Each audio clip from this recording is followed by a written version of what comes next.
The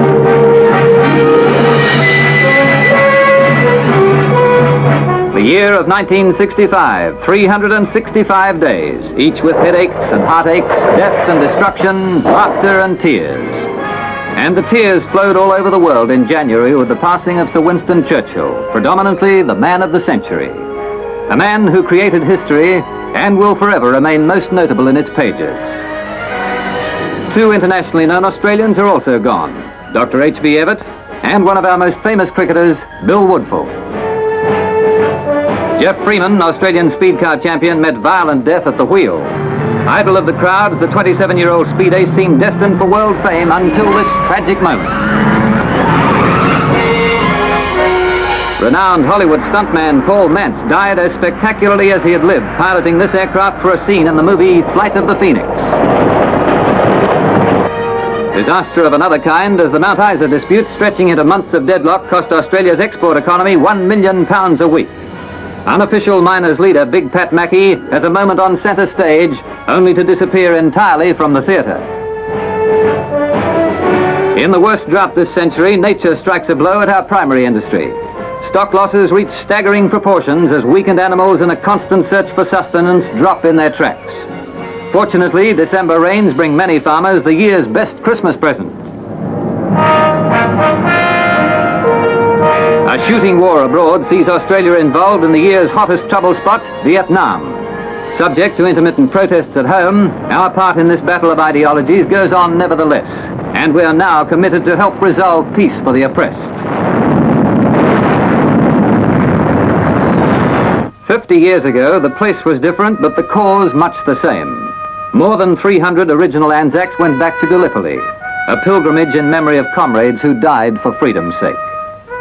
In July, an ill-starred bid for freedom, with 200 convicts in an orgy of rioting and destruction behind the grim walls of Auckland's Mount Eden jail. Causing a regular riot in Sydney's community affairs, the announcement that the price of that controversial building on the foreshores is rocketing up to around £30 million. Amidst the bare steel and concrete, Australia's Joan Sutherland attends the first official function to be held in this expensive piece of culture. VIP farewells and hellos during 65. An emotional goodbye to retiring Governor-General Lord Delisle, Dame Patty Menzies, obviously affected by the occasion. The announcement of his successor, Lord Casey, seemed calculated to bring back the smiles. Here was a prominent Australian and a popular choice. Visiting royalty, and in the vanguard, that veteran globetrotter Prince Philip started production of our decimal currency. Former Governor-General, the Duke of Gloucester, dropped in, with the Duchess still showing signs of their car accident.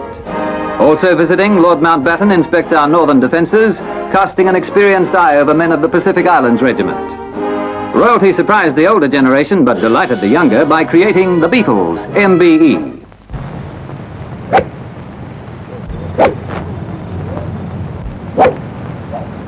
In sport, Kel Nagle makes golf history with a tie in the US Open. But in a playoff, he's beaten by the South African Gary Player. Mr. British Open, Peter Thomson does it again, the 5th time. In Australia, Bruce Devlin sinks a short putt to win the Masters tournament, defeating some of the world's top golfers, and thus ending a run of seconds. On the centre court of the tennis mecca Wimbledon, an all-Australian final with Roy Emerson and Fred Stolle battling out the men's singles. Emerson added another cup to the mantelpiece, and Margaret Smith followed his lead by defeating Brazil's Maria Bueno.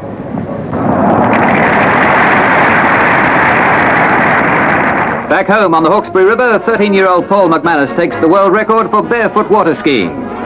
Setting 12 records during a 2-month international tour, Australia's Ron Clark. It's a long way from torchbearer for the 1956 Melbourne Olympics to world beater, but Clark at 28 takes Movietone's title as Australia's Champion of the Year. Centre of sensation and controversy, jet-age mermaid Dawn Fraser, banned for 10 years by the Swimming Association. Most familiar sight of the year, screaming, hysterical feminine teenagers adoring their idols. Least hysterical but luckiest, Maureen Cox, who matrimonially captured her very own pet beetle.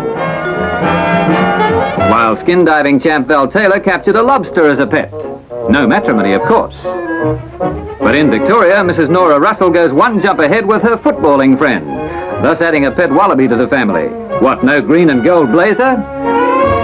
In Sydney, 65's wedding bells rang for Hollywood film star Jane Powell and new hubby, tall Jim Fitzgerald.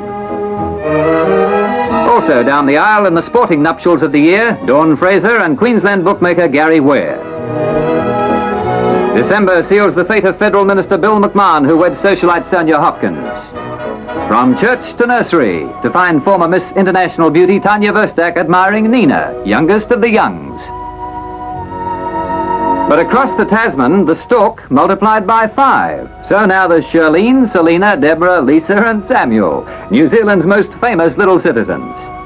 And as the proud parents, Mr. and Mrs. Lawson, would agree, we reckon that's about enough for 1 year. Now 65 has passed and it's Christmas again.